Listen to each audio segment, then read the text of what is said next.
That's clearly fake. No real veteran gets benefits like this. You people always have these sob stories. The words hit Sarah Chen like a slap across the face.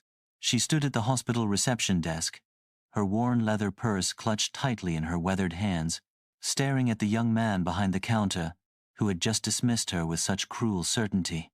If you believe our veterans deserve respect, not suspicion, type honor below. Sarah was 62 years old, with graying hair pulled back in a simple ponytail and kind brown eyes that had seen too much.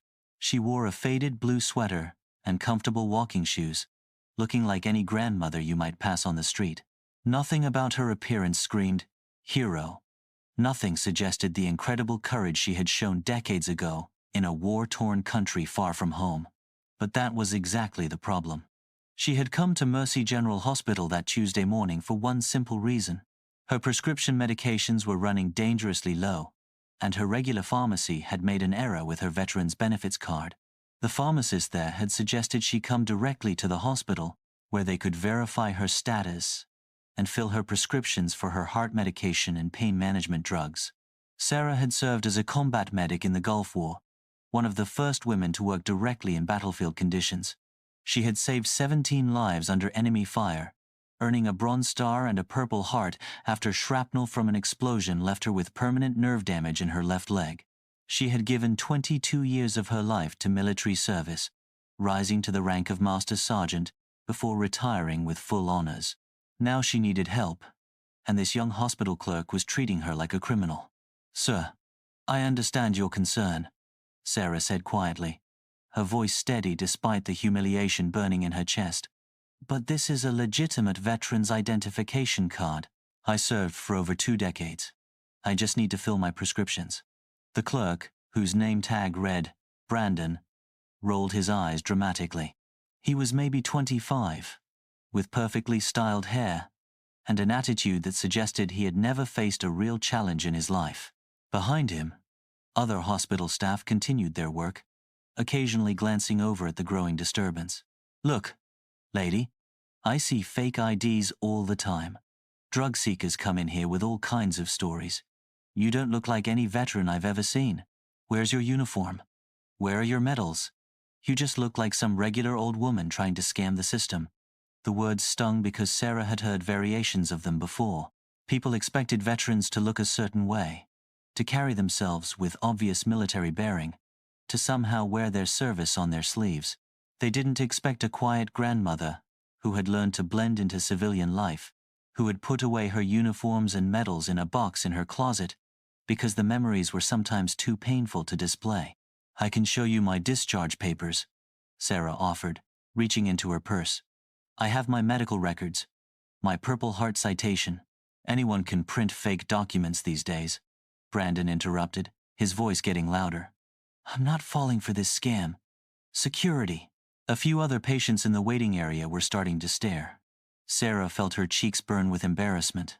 This was exactly what she had feared.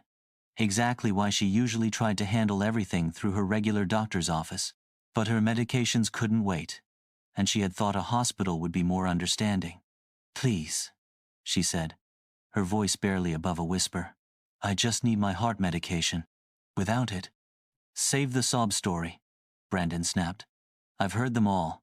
You people always claim you're dying or in pain or whatever. It's pathetic." "You people." The phrase hung in the air like poison.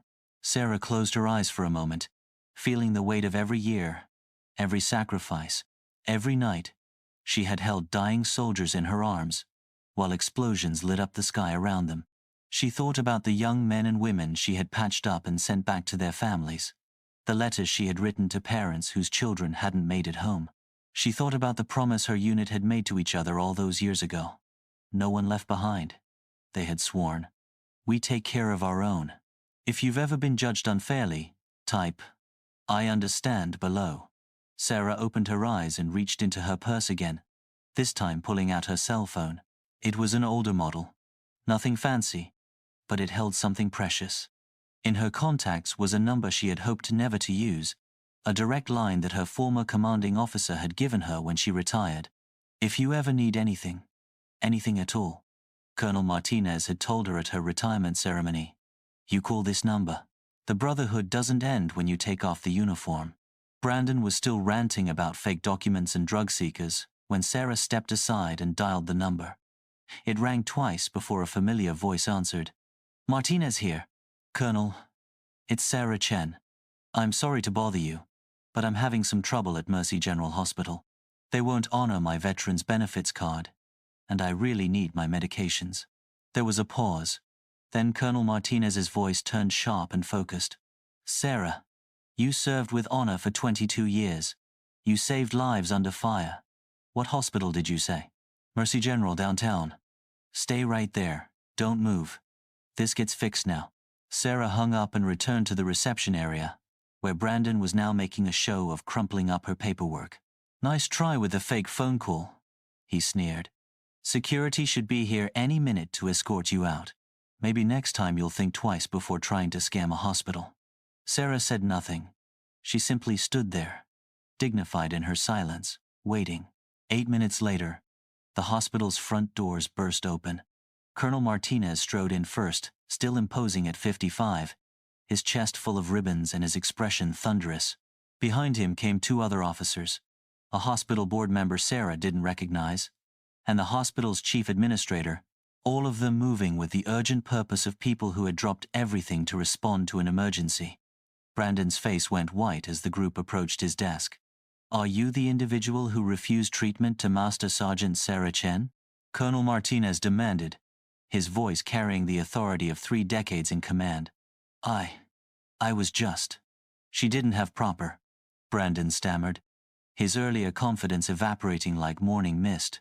Master Sergeant Chen, the colonel continued, turning to address Sarah with visible respect, served as a combat medic in Operation Desert Storm. She earned a Bronze Star for Valor, a Purple Heart for wounds received in action, and personally saved 17 lives under enemy fire. She gave 22 years of her life in service to this country. The hospital administrator, a sharp-dressed woman in her 50s, stepped forward with barely controlled fury. Mr. Henderson, she addressed Brandon, you will gather every piece of Master Sergeant Chen's paperwork immediately. You will personally apologize for this disgraceful treatment, and then you will clean out your desk. But I was just following protocol, Brandon protested weakly. Protocol? The colonel's voice could have cut steel. Protocol is to treat our veterans with the respect they've earned through their service. Protocol is to honor the people who put their lives on the line so civilians like you can sleep safely at night. The hospital board member, an elderly gentleman with kind eyes, approached Sarah directly. Master Sergeant Chen, on behalf of this institution, I offer you our most sincere apologies. This behavior is completely unacceptable and does not represent our values. If you think heroes deserve respect, type "never forget" below. Within minutes, everything changed. The hospital administrator personally escorted Sarah to a private office where a pharmacist filled all her prescriptions at no charge. The chief of medicine came by to introduce himself and offer a full medical evaluation. The security guards who had been called to remove her instead stood at attention when they learned who she was. Brandon Henderson was terminated that same day. The hospital implemented new training protocols for all staff about recognizing and honoring veterans. Sarah's story spread through the hospital's network, and then beyond, becoming a reminder that heroes don't always look the way we expect them to. But the most important moment came when the chaos had settled, and Sarah was finally getting the care she needed. The young pharmacist filling her prescriptions looked up from his work and said quietly, "My grandfather served in Vietnam. He told me stories about medics like you. Thank you for what you did over there." Sarah smiled, the first real smile she had managed all day. We all did what we had to do. We took care of each other. 3 months later, Mercy General Hospital dedicated a new Veterans Assistance Program in Sarah's honor. The program ensures that every veteran who walks through their doors receives the respect and care they've earned through their service. Sarah was invited to speak at the dedication ceremony, though she kept her remarks brief and humble. "I didn't serve for recognition," she told the assembled crowd. "None of us did. We served because we believed in something bigger than ourselves. All any veteran wants is to be treated with basic human dignity and to know that their sacrifice mattered.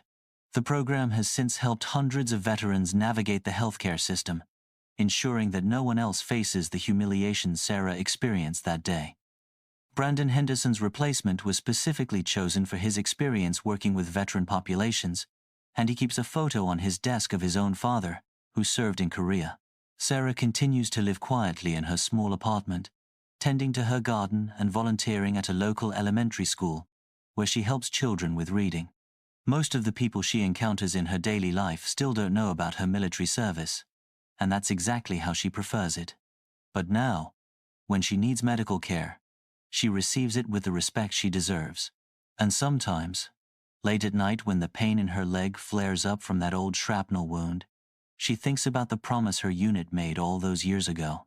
No one left behind. We take care of our own. The promise was kept. If you believe our veterans deserve respect and proper care, subscribe to hear more stories of justice and honor. Sometimes the people who look most ordinary have done the most extraordinary things. Never judge someone by their appearance, because you never know what battles they've already fought and won.